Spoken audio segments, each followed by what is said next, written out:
Bendiga a todos. Amén, hermanos. Me gustaría llevarles al libro de Éxodo, que es el segundo libro, empezando por el principio de la Biblia, porque una de las cosas que yo he dicho muchas veces aquí, cuando leemos la Biblia no es un libro que se escribió hace 2 días. La Biblia tiene miles de años. Si los libros, las cartas, los capítulos que tenemos aquí en nuestras manos, es un tesoro impresionante.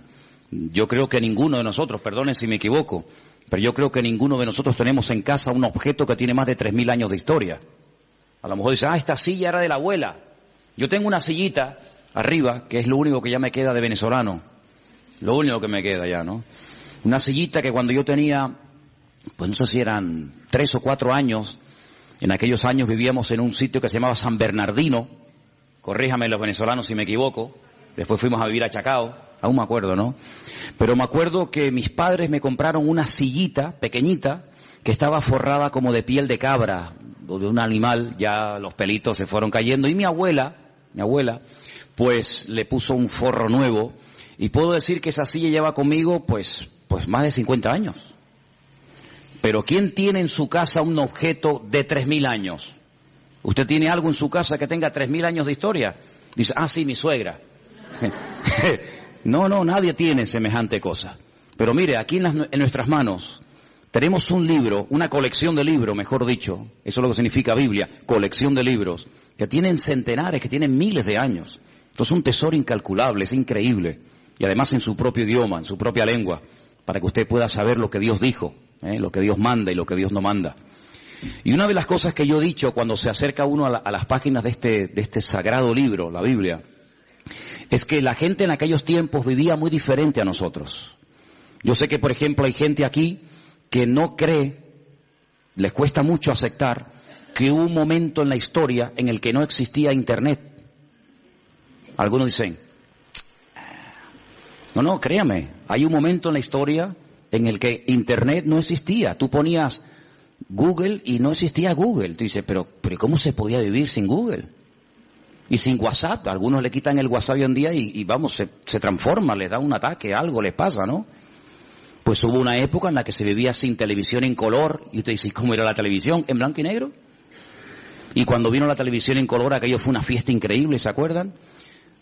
Vivimos durante muchos años sin móviles, sin celulares, como algunos los llaman. He dicho en varias ocasiones que cuando hace muchos años vimos a un señor en las Ramblas con una caja así de grande, que era la batería, y descolgaba el teléfono, nos quedamos así mirando, diciendo, ¿y este de dónde salió?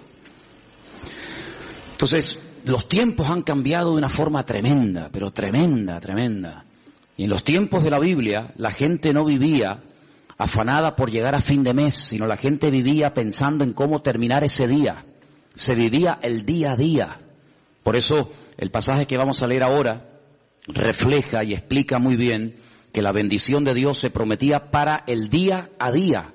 Hoy en día estamos acostumbrados a planificar el mes, ¿no? Cobramos el sueldo, cobran el sueldo y dicen, bueno, esto para el teléfono móvil, esto para la luz, esto para el agua, esto para los gastos de no sé qué, y se planifica el mes. Eso no existía, esa no era la mentalidad de aquellos tiempos. La mentalidad era vivir el día a día. Basta a cada día su propio afán o su propio mal, dice otra versión, ¿verdad? Y el pan nuestro de cada día, dánoslo hoy.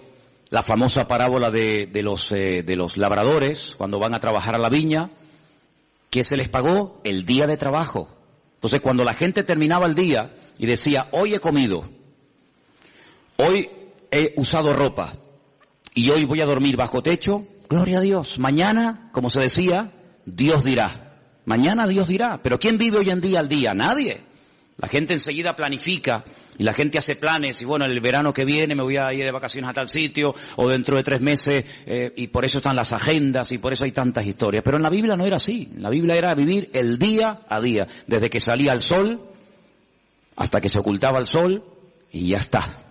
Y hay un pasaje en el Antiguo Testamento, en el libro de Éxodo, capítulo 16, que voy a leer unos versículos para que vean qué interesante esta historia.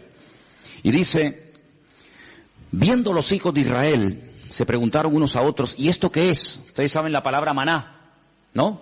Maná. La palabra maná en hebreo significa, ¿qué es esto? Maná. Majú, ¿qué es esto? Y por eso la palabra maná, que uno dice, bueno, ¿y qué significa? Significa literalmente, ¿qué es esto? Pues dice aquí, cuando vieron aquello, dijeron, ¿qué es esto? Porque no sabían qué es lo que era. Entonces Moisés le dijo, este es el pan que el Señor os da para que coman.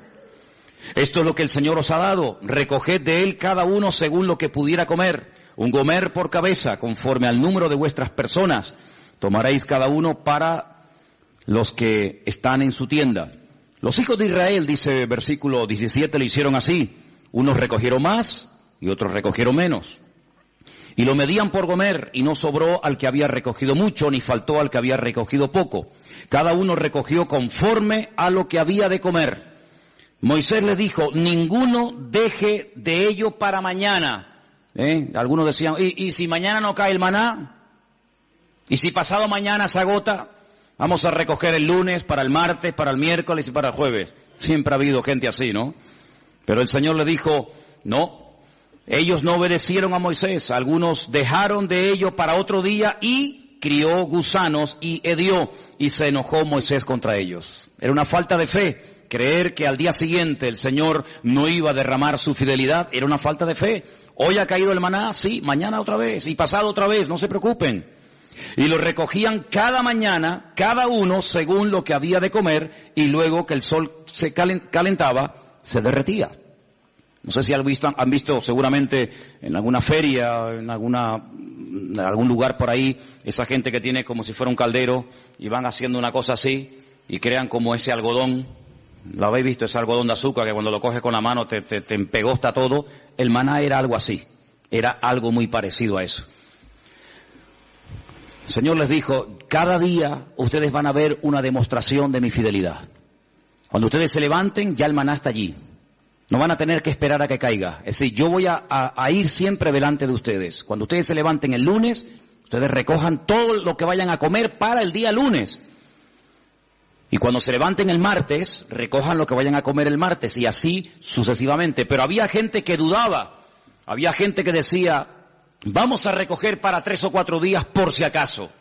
Vamos a recoger para toda la semana. ¿Y qué pasaba? Se les echaba a perder. Porque el Señor les estaba enseñando al pueblo en el desierto depender cada día de la bendición y de la fidelidad del Señor. Parece como que eso ya no forma parte de nuestro estilo de vida. Pero así es como deberíamos realmente vivir los creyentes. Hoy el Señor me ha bendecido, hoy el Señor me ha ayudado, hoy puedo dormir en mi cama, hemos comido, fíjate tú, hemos desayunado, almorzado, otros han merendado antes de venir al culto, otros antes de irse se ponen allí en el mostrador también a picotear, luego llegan a casa, vuelven a comer. Hermanos, Dios es fiel.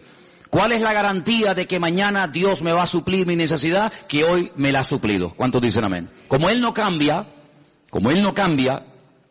si Él hoy ha sido fiel, mañana otra vez volverá a ser fiel.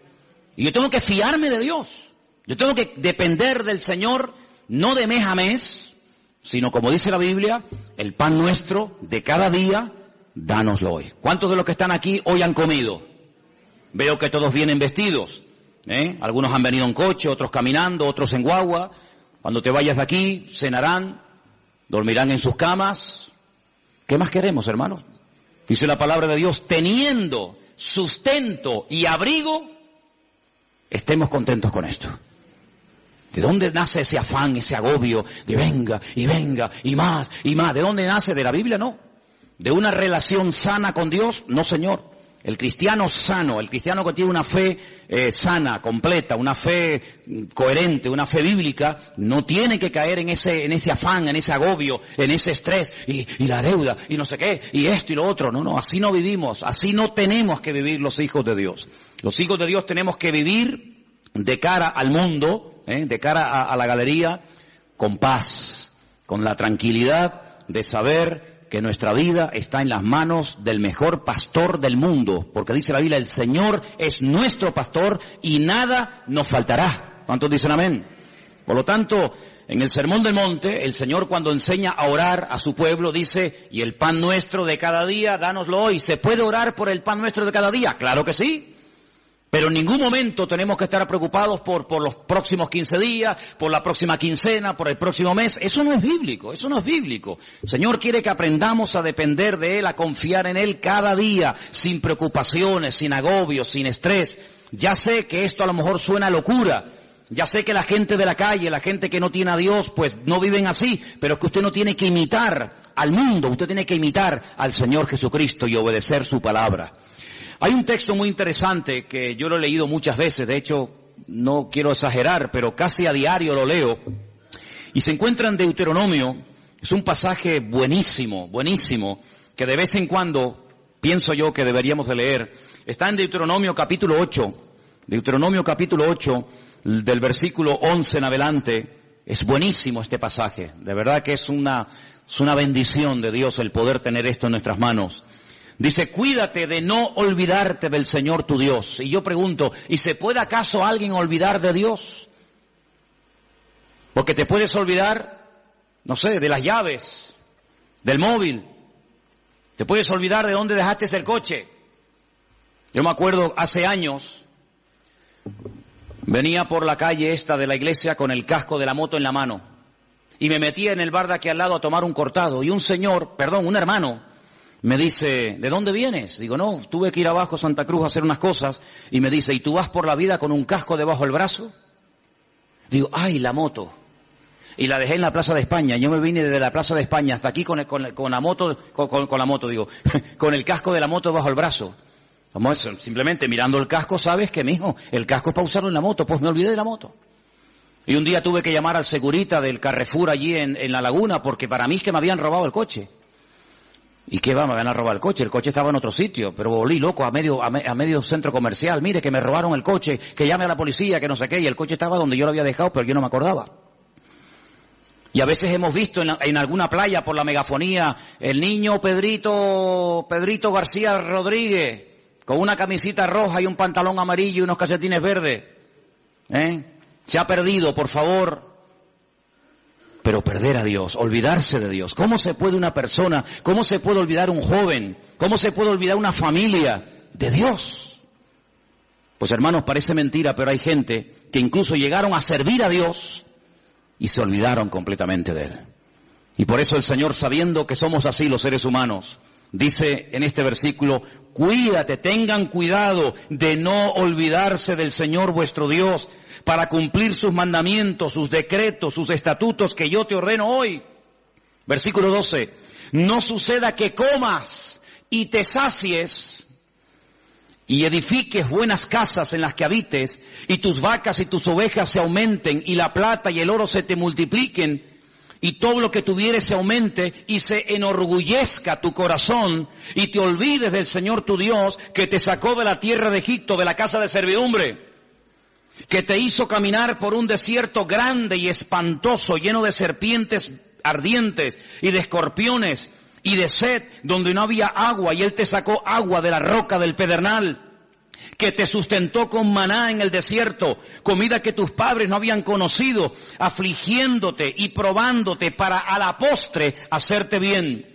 Y digas en tu corazón, mi poder y mi fuerza, la fuerza de mi mano, me han traído esta riqueza. Dice aquí, acuérdate del Señor tu Dios, porque Él es el que te da el poder para hacer las riquezas. ¿Cuántos dicen amén? Es mentira, ¿no? Gente que ha prosperado, gente que le ha ido bien en la vida, que, en fin, que han aumentado sus negocios, su patrimonio, etcétera, y se les suba a la cabeza el éxito, y digan, no, es que yo tengo todo esto por mi fuerza, por mi sabiduría, por mi poder. Usted dice, no, a mí eso no me puede pasar. No lo digas, porque como lo diga, a veces al final te va a terminar pasando. El hombre es así, hermanos. El hombre, mientras depende del Señor, se mantiene humilde, se mantiene sometido al Señor, pero como parece que a veces la riqueza o la abundancia se le vuelven en su contra, pueden incluso llegar a olvidarse del Señor, del Creador. Dice, el que te sacó de Egipto, el que cuando eras un esclavo y nadie daba un duro por ti, yo te compré y te saqué de la tierra de esclavitud y te conduje por el desierto y te di agua y te di maná y te di todo lo que necesitaba. Y ahora que llegas a la tierra prometida te olvidas de mí, porque crees que ha sido tu sabiduría, tu fuerza, tu experiencia en la vida la que te ha llevado de la nada a la cumbre, y te equivocas. Ten mucho cuidado y guarda tu corazón, dice la Biblia. Porque soy yo el que te da la sabiduría, soy yo el que te da el poder para hacer las riquezas. Y cuando el Señor le da a uno sabiduría para hacer negocios, y cuando el Señor le da sabiduría para hacer algo, aunque te salga bien el negocio, lo que has comprado, lo que has hecho, no te olvides siempre de darle la gloria y la honra al Señor. ¿Cuántos dicen amén? Así que tengamos cuidado, ¿verdad? Porque son más los que se han perdido, los que se han enfriado y se han apartado de los caminos del Señor en la abundancia que en la escasez. Parece mentira, pero así ha ocurrido muchísimas veces, ¿no? Así que estamos viendo a la luz de la palabra de Dios cómo hay que depender cada día de Él. Ahora, vivimos en un mundo, como dije la semana pasada, rodeado de mentiras y de mentirosos. Esa es la cruda realidad. Vivimos en un mundo en donde los principios y los valores están al revés. Dice la Escritura que llegaría un momento en la historia de la humanidad, y yo creo que ya hemos llegado, en el que a lo malo te lo presentarían como lo bueno. Y lo que es bueno y decente de toda la vida, te lo presentarían como algo malo. Y uno dice, pero ¿cómo puede ser eso? ¿Cómo puede ser que la decencia, la fidelidad, el ser honesto, el vivir la verdad, el ser sincero esté mal visto y parece que le vaya mejor al ladrón, al sinvergüenza, al que roba, al que miente, al que engaña? ¿Cómo puede ser eso? ¿Cómo puede ser que personas por no pagar a lo mejor una pequeña cantidad le embarguen lo que tienen, y personas que han robado millones se estén pegando la gran vida y salgan en televisión y viajen por aquí y compren por allá? ¿Cómo puede ser eso? Bueno, son los últimos tiempos. Tiempos en los que a lo dulce lo presentarían como salado y a lo salado como dulce, dice la Biblia. Ahora, hay dos versículos que aparentemente son contradictorios. Y curiosamente, tanto uno como otro los escribió la misma persona. Por ejemplo, hay un versículo que todo cristiano, yo creo, no, da igual a la iglesia que asista o a la denominación a la que pertenezca, yo creo que hay un versículo que todos los cristianos se lo saben de memoria. Y si no, vamos a comprobarlo. Juan 3:16. ¿Qué dice? Díganlo fuerte. Uy, no. A ver si me vais a dejar en... Que esto lo están viendo miles de personas ahora mismo en el mundo entero, ¿eh?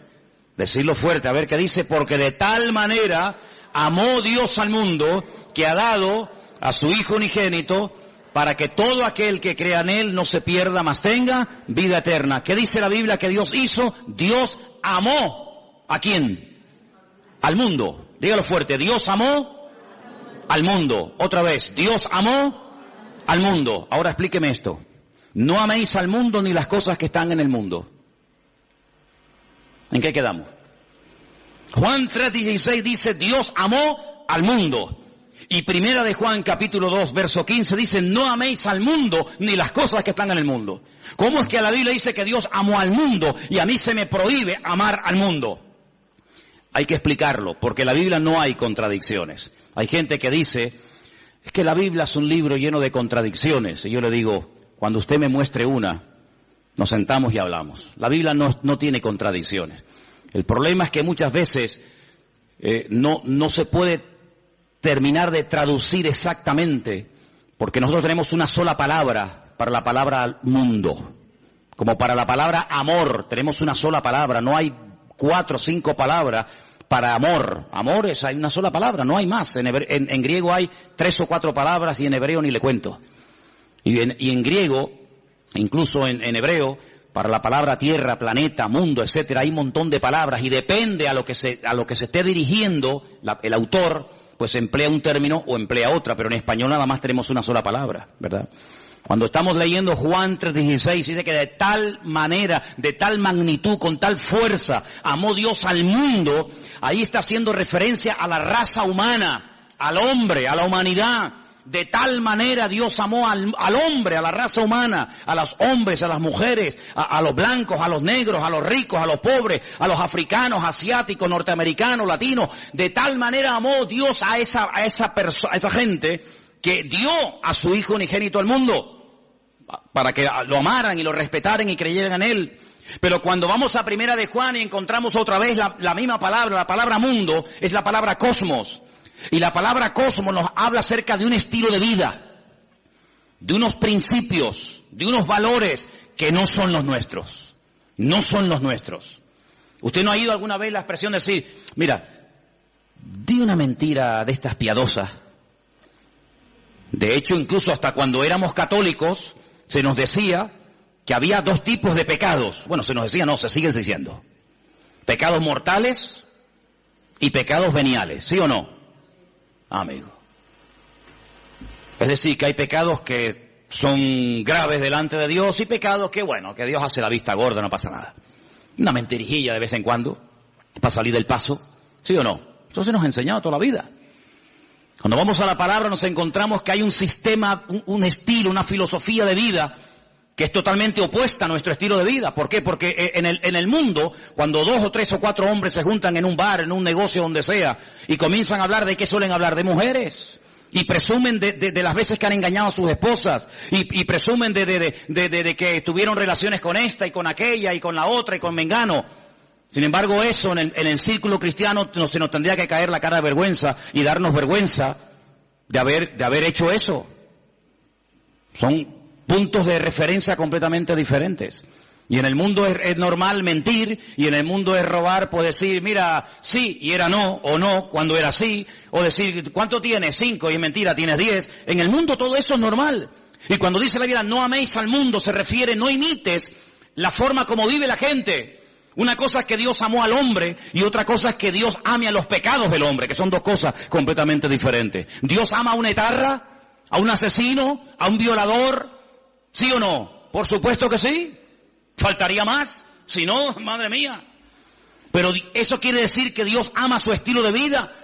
Eso quiere decir que Dios ama la mentira, el engaño, el soborno, el adulterio, la fornicación, la extorsión. No, Señor. Una cosa es que Dios ame a la persona y otra cosa es que Dios acepte y ame y tolere el estilo de vida de esa persona. No nos confundamos.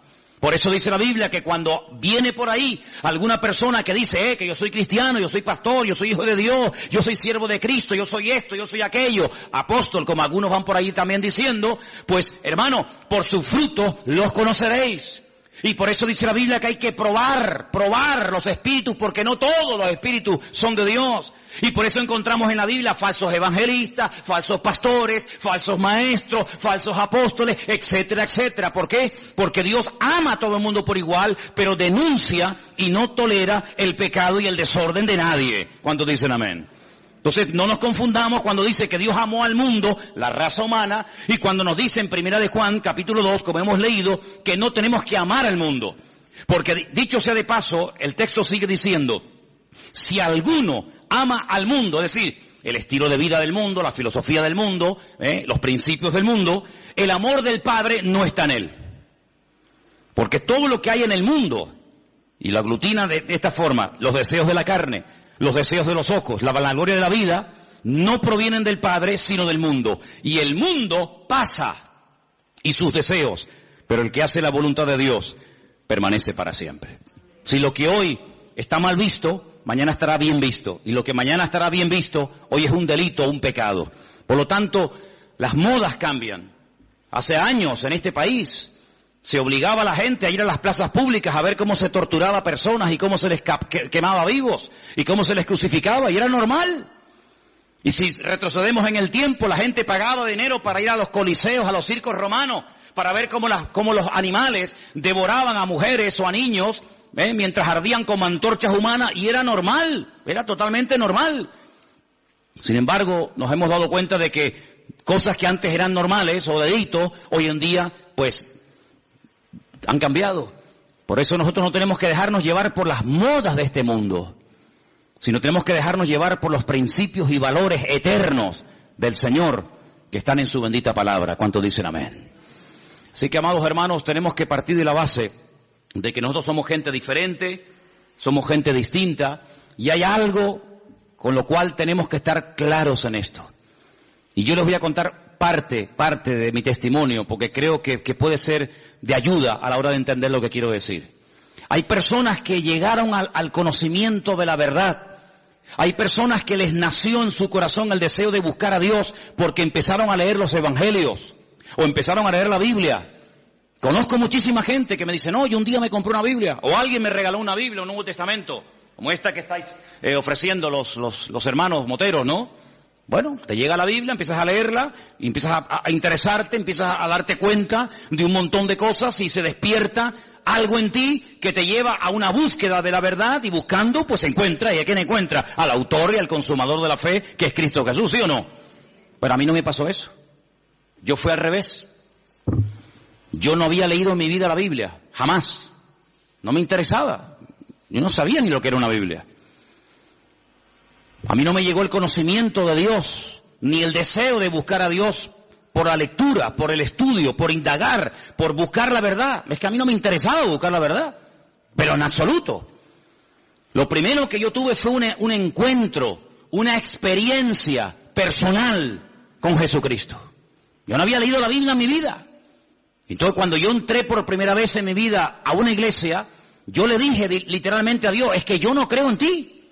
Es que yo no creo en ustedes, yo no creo en pastores, ni en iglesia, ni en Biblia, ni en cura, yo no creo en nadie. Yo tenía un montón de problemas físicos, espirituales, de toda índole. Pero yo desafié a ese Dios del cual ese hombre estaba esa tarde predicando allí y le dije, bueno, si tú existes, no es que dije, como tú existes, no. Si tú existes, ayúdame a salir de este infierno en el que yo estoy. Y cambia mi vida, y ayúdame, y libérame, etcétera, etcétera. Y Dios lo hizo. Y mucho tiempo después, o unos meses después, comencé a leer y a leer y a leer y a leer y a estudiar y a memorizar capítulos y capítulos de la Biblia. Y a través de la Biblia, pues claro, lógicamente fortalecí mi fe. Pero no fue primero la teoría y después la práctica. En mi caso fue al revés. Primero fue la experiencia, la práctica, y luego fue el conocimiento. Y por eso hay muchas personas que a veces titubean, porque claro, comenzaron a leer la palabra y después tuvieron una experiencia personal con Cristo. Pero cuando uno tiene una experiencia personal con Cristo, a mí no me mueve nadie de la fe que yo tengo en el Señor. Porque a mí los demonios que tenía no me los sacó ningún pastor, a mí me los sanó directamente mi Señor Jesucristo. Y el que me transformó la vida no fue una predicación de un reverendo o de un apóstol o como radio se llame, sino que directamente mi Señor y mi Dios me liberó y me transformó y me rompió completamente. Y después comencé a leer su palabra. Y por eso hay gente que lee la palabra y después tiene la experiencia, si es que la llegan a tener, y por eso a veces dudan de haber interpretado correctamente el texto y lo habré interpretado mal, y en vez de resulta que era así, resulta que era asado. Yo no tengo la más mínima duda. Yo he hablado con budistas, he hablado con gente que practica el Islam, he hablado con rabinos judíos, de todo tipo, cerrados, abiertos, de toda índole. Y yo cada día estoy más firme en mi fe, porque a mí el conocimiento y la experiencia no me vino por lo que leí ni por lo que me enseñaron. Es que yo tuve un encuentro personal con Cristo, yo era ciego y ahora veo.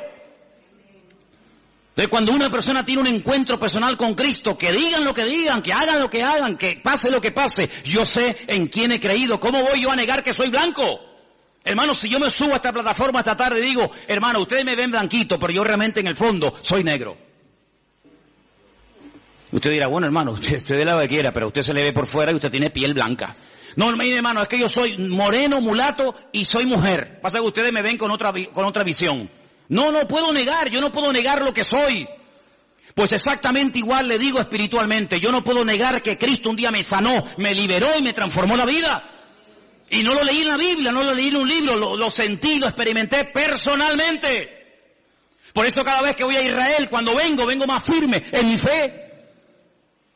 Y no es que voy allí y digo, ay, a lo mejor creía al revés de como yo era. No, es que me da igual. Porque yo no fui al convencimiento de la verdad por lo que leí, sino por lo que viví y por lo que experimenté. Y cuando una persona experimenta algo, no desde la teoría, sino desde la práctica, ese hombre y esa mujer no lo tumba ni lo sacude nada ni nadie. ¿Cuántos dicen amén? Si yo subo esta noche aquí a un hombre y subo a una mujer y le digo, hermano, explique lo que es un parto. Y diga, bueno, pues un parto... Pues un parto, ¿no? Tienes dolores, hay un momento como se rompen aguas, se llama, ¿no? Corríjame porque yo en esto estoy fatal, ¿eh? Se rompen aguas, te entran dolores, empiezan a dilatar, no sé qué, no sé cuánto, tienen que llevar a la clínica y te suben allí en aquellos aparatos y te dice sopla, aprieta, no, ahora sí, ahora salgo, ¿sí o no? Qué malo soy, soy fatal. Asuman ustedes una mujer aquí que haya parido y dice, mira Manolo, cállate la boquita, anda. Un parto no tiene nada que ver con lo que tú has dicho. Tú estás hablando desde la teoría, desde lo que has oído, de lo que te han contado. Pero yo he parido. Y un parto es esto y esto y esto. ¿Quién puede dar mejor una información de lo que es un parto? ¿Yo? ¿O una mujer que ha parido? Evidentemente una mujer que ha parido. Porque no lo habla desde la teoría. Lo habla desde la realidad. Desde el dolor. Lo habla desde la sensación de haber tenido esa criatura en su vientre y de haberlo sacado y ver la realidad de lo que es un parto. Y exactamente igual ocurre, amados hermanos. Hay gente que habla de Dios desde la teoría. Que si Dios es así, que si Dios es asado, que si no sé qué, que hablas con un judío te dice una cosa, hablas con un musulmán te dice otra, hablas con un evangélico te dice una cosa, hablas con un mormón te dice otra cosa, hablas con un budista te dice no sé qué. Y entonces tú dices, Dios mío, pero cada uno tiene una opinión diferente, pero todos tienen la razón. No puede ser que los musulmanes digan que Dios no tiene un hijo y que los cristianos digan que Dios sí tiene un hijo. ¿Quién tiene la razón? ¿El musulmán o Dios? ¿O el cristiano? Porque yo pregunto, ¿Dios tiene un hijo o no tiene un hijo? Porque si no tiene Dios un hijo, entonces los musulmanes tienen razón. Pero si Dios tiene un hijo que se llamó Jesucristo, o Yeshua HaMashiach, y vino a este mundo a morir en una cruz y resucitó al tercer día, entonces este no dice la verdad la está diciendo este hombre. La pregunta que muchas veces me han dicho es, ¿cómo es posible que un pueblo tan culto, tan sabio, tan preparado, personas que están todo el día desde que se levantan, créanme, desde que se levantan hasta que se acuestan, leen y leen y leen y leen y memorizan y aprenden y aprenden y aprenden, y me refiero al pueblo de Israel, ¿cómo es posible que ellos no crean que Jesucristo es el Hijo de Dios? Porque te explican otra cosa y te quedas con la boca abierta y te dicen arriba y abajo y el verbo, el ifil, el ipalel y el pual y te explican todas las conjugaciones del verbo. Pero cuando hablamos de Jesucristo no tienen ni idea. Y uno dice, ¿cómo es posible que nosotros que no hemos sido criados en este ambiente, por lo menos yo, tengamos las ideas más claras y podamos explicar no desde la teoría de un libro, sino de la experiencia personal, quién es y quién no es Jesucristo? ¿Cómo es posible que 14 veces se hayan equivocado los judíos nombrando a un Mesías que luego le salió el tiro por la culata? Lean la historia de Bar Kokhba. Una ruina trajo a Israel. ¿Quién lo apoyó? Uno de los rabinos más grandes en la historia de Israel, Rabí Akiva. Un hombre que fue capaz de morir torturado. Dice que mientras lo quemaban los romanos en el 100 y pico después de Cristo, con pinzas le arrancaron la piel. Y todos los trocitos de piel que le quedaban con un cepillo de púas, se la arrancaron. ¿Cómo es posible que un hombre que murió de esa manera torturado dijera que Jesucristo fue un impostor? Y después tuvieron a otro llamado Sibitai. Y ese fue una ruina total porque la mayoría de los judíos del mundo entero lo reconocieron como el Mesías. Y al final, cuando lo apresaron los turcos, cuando lo prendieron los musulmanes, le dijeron, o claudicas de esto, o te matamos. Y se convirtió al Islam. Y todavía ni se han recuperado. ¿Y cómo es posible que hace unos años, en todas las calles de Israel, en los taxis, en las guaguas, en los colegios, en la radio, en la televisión, por todas partes había pancartas, que viene el Mesías, que viene el Mesías, que viene el Mesías, el viejito Lubavitch, un viejito así chiquitito? Ese es el Mesías. Y resulta que se murió. Y todo el mundo dice, uy, ¿ahora? Y ahora eso que le estaban esperando y lo habían proclamado como el Mesías, dice, no se preocupen, de un momento a otro resucita y viene y está entre nosotros otra vez. Y yo digo, Dios mío, ¿cómo es posible que esa gente tan culta y repito, tan sabia y que profundiza tanto la Escritura, se hayan equivocado tantas veces? No una, ni dos, ni tres, ni cuatro, muchas veces, proclamando a falsos Mesías. Bueno, es que eso está escrito. Eso no es producto de la casualidad. Es que eso ya lo profetizó el Señor en el libro de Isaías capítulo 29. Y quiero leértelo para que veas, es algo impresionante. Que lo que les ha ocurrido estaba escrito, estaba profetizado. Y no nos tiene que sorprender. Y dice en Isaías capítulo 29, a partir del versículo 10... ceguera e hipocresía de Israel. Fíjate qué curioso el capítulo, ¿no? Yo sé que los nombres de los capítulos no son, digamos, inspirados, originales, pero solamente se le llama a este capítulo la ceguera espiritual de Israel. Y mira lo que dice aquí. Porque esto se escribió antes del nacimiento de Cristo, no se escribió en el Nuevo Testamento. Ah, claro, eso lo escribió Pablo, lógico. Es normal que Pablo o Pedro o Juan o Santiago o Mateo digan eso. No, no, no. Esto lo escribió Isaías antes del nacimiento de Cristo. Cómo él proféticamente recibe la revelación de cómo iba a actuar esa gente. Y dice así: porque el Señor derramó sobre vosotros espíritu de sueño. Esto es un judío hablándole al pueblo de Israel. Dios derramó sobre vosotros espíritu de sueño y cerró los ojos de vuestros profetas y puso velos sobre las cabezas de vuestros videntes. Ah, ahora entiendo. Ahora entendemos, claro. Y os será toda visión como palabras de libro sellado. Por eso leen y leen y leen y leen y memorizan y aprenden y no entienden. El cual si dijere al que sabe leer y le dijeren, lee ahora esto, él dirá, no puedo porque está sellado. Y si se le diera el libro al que no sabe leer, le dicen, lee ahora esto, y él dice, es que no sé leer. Dice pues el Señor, escucha bien la explicación de Dios, estas son las palabras de Dios al pueblo de Israel, porque este pueblo se acerca a mí con su boca y con sus labios me honra, pero su corazón está lejos de mí.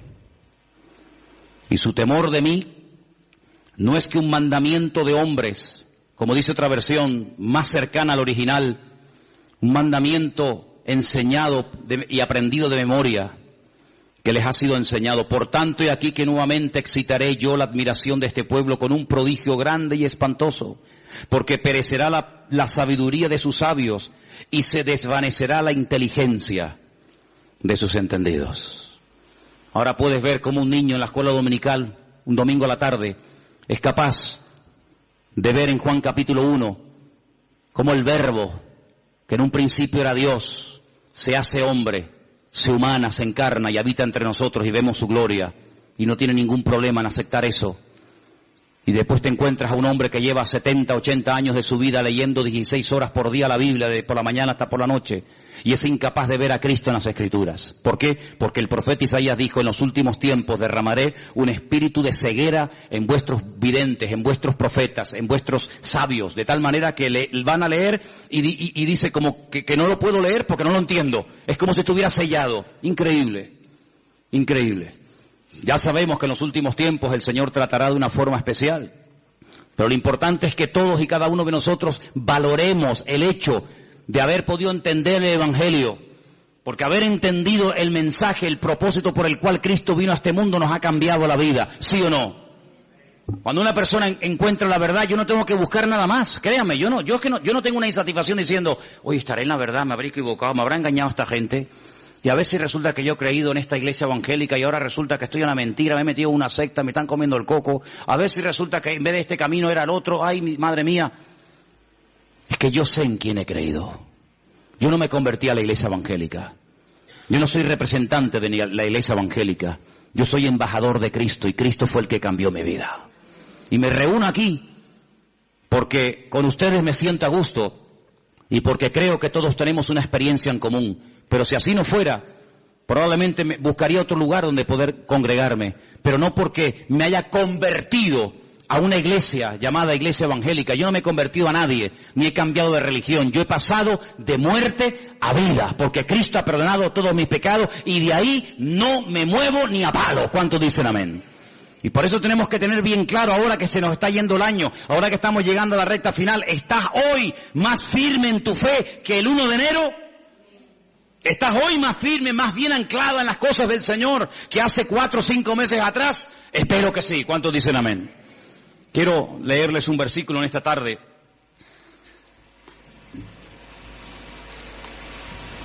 Y antes de buscar ese texto que se encuentra en Apocalipsis, en el capítulo 3, déjenme que les diga algo. Cuando uno empieza a leer la Biblia desde el principio, uno se va a dar cuenta de que cuando Adán y Eva pecaron, y ahora hablaremos un poquito de esa mujer también, quedaron desconectados del Señor. Desconectados completamente. Todo cambió. Todo. Aquel hombre y aquella mujer eran perfectos. Y usted y yo no somos perfectos, sabíamos eso, ¿no? Si te crees perfecto, díselo a tu mujer a ver qué te dice y ya verás cómo te recuerda que no lo eres. Así de claro. Qué maravilla el ojo humano, ¿eh? Qué maravilla poder ver en colores. Porque nosotros vemos en colores, ¿sí o no? ¿Usted ve en colores? Hay algunos que confunden, ¿no?, el rojo con el verde con el amarillo, pero generalmente el hombre ve en colores, vemos en 3 dimensiones. Podemos ver de cerca, de lejos, enfoca de una forma maravillosa, pero usted sabe que de todo lo que hay aquí que se podría llegar a ver solamente vemos el 1%. Nuestro ojo solamente percibe el 1% de todo lo que podríamos llegar a ver. Adán veía al 100% sin ningún problema. Veía a los ángeles, veía el mundo espiritual y natural de una perfección tremenda. ¿Qué le parece? El cerebro del ser humano dice que está dividido en 2 y que solamente funciona una parte. Yo a veces hasta lo dudo que funcione esa parte. Y Dios pone un miembro en nuestro cuerpo para que funcione la mitad. No tiene sentido. El cerebro de Adán funcionaba a la perfección y veía la esencia de las cosas con una claridad nítida, sin problema, ¿verdad?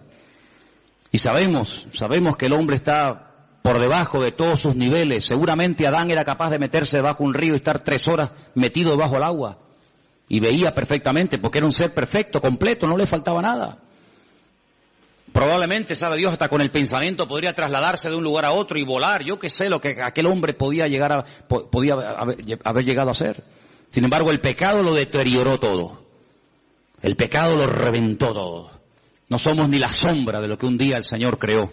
El mundo era perfecto, el mundo que tenemos no es perfecto. Vayan a Madrid ahora, van a ver esa capa, esa nube negra encima, ¿verdad? El otro día las imágenes de Pekín, los pobres chinos con máscara, allí ahogándose, asfixiándose. Este mundo no tiene nada que ver con el mundo perfecto y maravilloso que el Señor creó. Pero a pesar de la rebelión y del pecado del hombre, Dios proveyó un sistema, y eran los sacrificios. ¿Y qué hace Abel? Presenta un sacrificio ¿para quién? Para él. Él tiene deseo de acercarse a Dios y presenta un sacrificio para él, pero no lo podía hacer para otra persona. Pero cuando avanzamos en la historia, vemos que llegamos a Egipto y vemos que ya Dios dice, bueno, ahora no solamente el hombre puede acercarse a Dios a través de un sacrificio de animales, sino que ahora el papá, el cabeza de la casa, puede presentar un sacrificio para la familia. Y dice que sacrificaban un cordero para toda la familia. Así que de uno individual pasó a toda la familia. Y después resulta que cuando seguimos avanzando en la relación con el Señor, encontramos que una vez al año se mataba un cordero para toda la nación. Así que pasamos de uno, pasamos a la familia, y de la familia pasamos a la nación. ¿Pero de qué nación estamos hablando? De la nación de Israel. ¿Y todas las demás? No entran, están fuera del pacto, están fuera. Pero cuando vino el Señor Jesucristo, ¿por quién vino a morir? Por toda la raza humana. Y ahí entramos tú y yo, queridos hermanos, los que estaban, los que aún no habían nacido. Y por eso yo te pregunto en estos últimos días, en estas últimas semanas que nos quedan para concluir este año 2015, ¿tú has tenido ya tu encuentro, tu experiencia personal con Cristo? ¿O simplemente lo que estás aprendiendo y creciendo en el conocimiento? Está bien todo eso, pero lo importante no solamente es saber muchas cosas, sino tener tu experiencia con el Señor. Porque si mañana nos quitan las Biblias, si mañana nos cierran los templos y ya no podemos depender de un culto, de una predicación o de un pastor, ¿qué va a pasar con nosotros? Nada. ¿Por qué? Porque estamos conectados a través de nuestra propia experiencia con la fuente de la vida, porque tenemos nuestra propia experiencia con Cristo. Y ya no dependemos de un pastor, de una iglesia, de un predicador, de internet, sino dependemos directamente de nuestro Señor Jesucristo. ¿Tú tienes esa línea directa con Él? ¿Tú lo conoces como tu Señor y como tu Salvador, o como el Dios que aquí se predica? Porque hay gente que dice, no, es que cuando hablan de nosotros dicen, sí, porque ustedes creen en no sé qué y se quedan como al margen. No, yo no hablo de ustedes, yo hablo de si tú conoces al Dios vivo y verdadero. ¿O es que acaso el Dios del evangélico es diferente al Dios del católico? ¿No hay un solo Dios? Bueno, pues a ese único Dios del cual hablamos y predicamos, ¿lo conoces personalmente? ¿Tienes un encuentro con Él? ¿O para saber algo de Él tienes que buscar en Mateo? ¿O para saber algo de su esencia y de su carácter tienes que ir a los Salmos o al Apocalipsis o por aquí y por allá? No, no hace falta que vaya por aquí y por allá, porque yo sé quién es y conozco a mi Padre y sé lo que le agrada y lo que no le agrada. La gente más espiritual, la gente que más creció en su relación con el Señor, nunca leyeron la Biblia, porque no la tenían. Abraham no leyó nunca la Biblia. Jacob, Isaac, José, personas que nunca leyeron la Biblia, pero ellos conocían a Dios, no por lo escrito, sino por lo que habían experimentado Y José era capaz de rechazar a la mujer de Potifar diciendo, ¿cómo voy yo a pecar contra mi Dios? Pero hijo, ¿dónde está escrito que eso es pecado? Aquí en mi alma está escrito. Porque yo conozco la voz de mi Señor y sé lo que le agrada y lo que no le agrada, aunque nunca haya leído la Biblia y aunque nunca me haya congregado en ninguna parte, yo conozco a mi Dios y sé que a mi Dios eso no le agrada. Y eso es a lo que tenemos que llegar, hermano, a tener un encuentro personal con Cristo. Y por eso, hoy comí, hoy cené, hoy vengo vestido, pues mañana me voy a levantar con la seguridad de que se va a volver a repetir otra vez lo mismo. ¿Por qué? Porque grandes son sus fidelidades cada mañana y cada día. ¿Cuántos dicen amén? Apocalipsis capítulo 3, el texto que les quería leer, dice que Él, por cuanto hemos guardado su palabra y no le hemos negado, ni con los hechos, ni con las palabras, nos guardará de la hora de prueba que ha de venir sobre todas las naciones de la tierra. El otro día, creo que lo comenté y termino, decían que en los estatutos, en las leyes de la ONU, hay un artículo que dice que cuando 5 naciones pelean, cuando 5 naciones, digamos que entran en un conflicto bélico, en ese artículo se encuentra la expresión de que ya se puede hablar de una tercera guerra mundial. En este momento hay 10 naciones, no 5, 10 naciones peleando contra un enemigo en común. Y por eso ellos dicen que oficialmente ya se puede decir, ya se puede declarar que estamos ya en una tercera guerra mundial. Donde Inglaterra, Francia, Estados Unidos, Rusia, Arabia Saudita, etcétera, etcétera, ya han entrado en un conflicto que no tiene marcha atrás.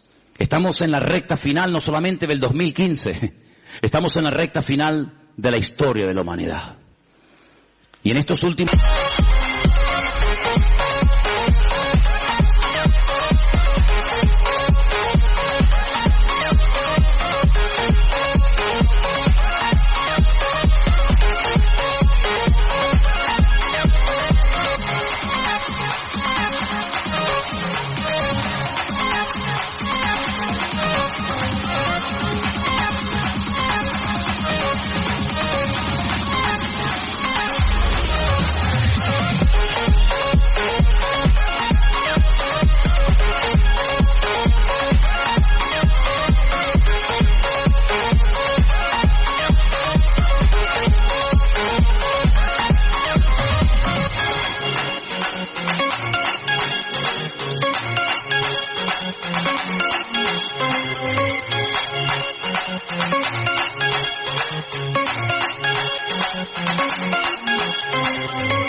tiempos, el Señor todavía sigue llamando a los corazones de los seres humanos.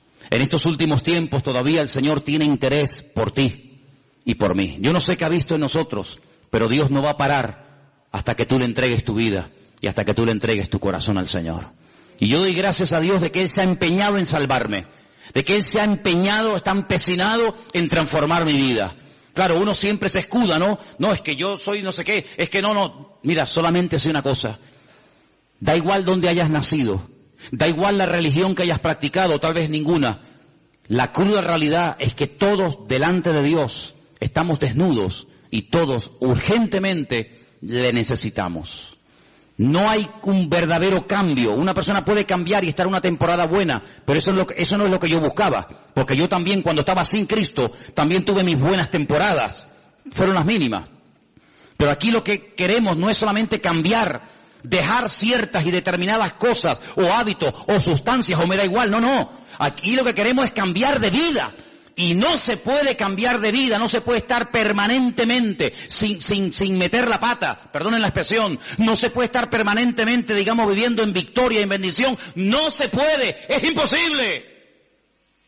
Y tú dices, bueno, ¿qué esperanza me está dando este hombre? Humanamente, ninguna. No hay posibilidad de cambiar, solamente a través de Cristo Jesús.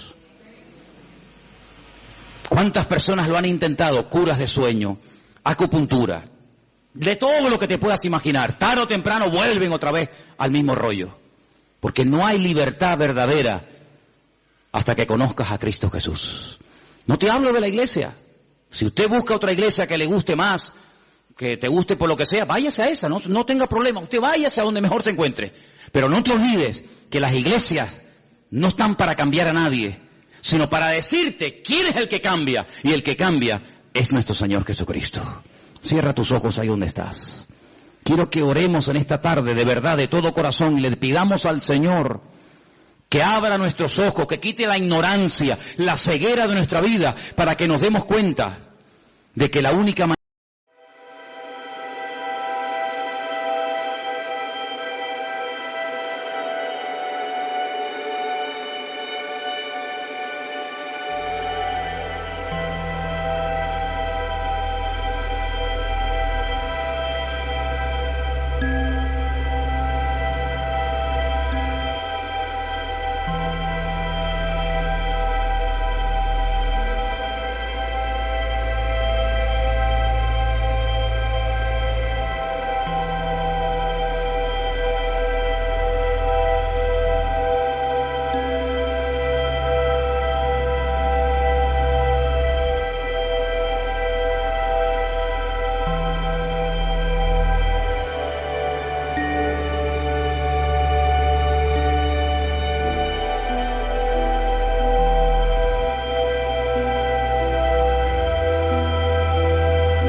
Señor.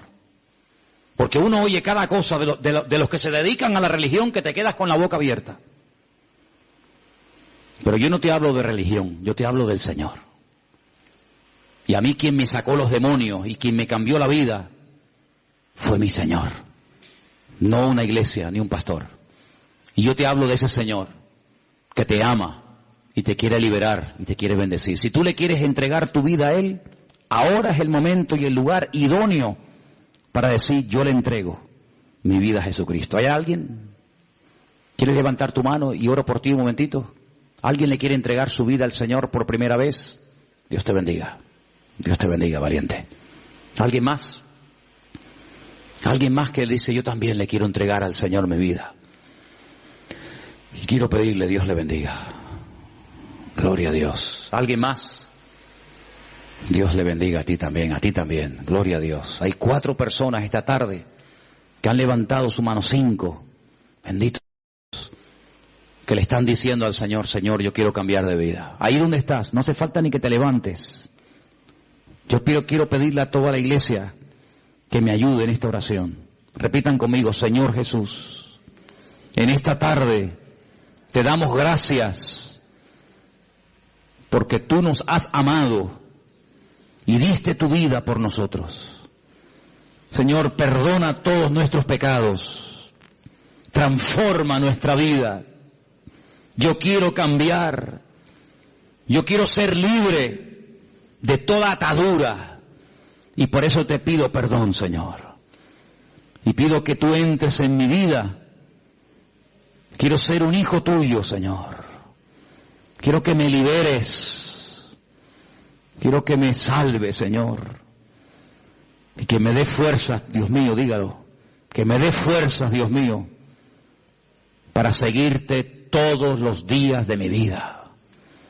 Yo acepto a Jesucristo, dígalo conmigo.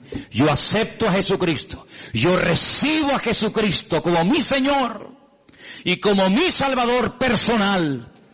Quiero tener un encuentro, dígalo. Quiero tener una experiencia personal contigo, mi Señor. Ayúdame a partir de hoy a cambiar, a caminar en victoria con la bendición del Señor. Me rindo a ti, dígalo, me rindo a Jesucristo. Renuncio al mundo, al pecado y al diablo. Y confieso que a partir de hoy Jesucristo será mi Señor y mi Rey. Te lo pido con todo mi corazón, en el nombre del Señor Jesús. Amén.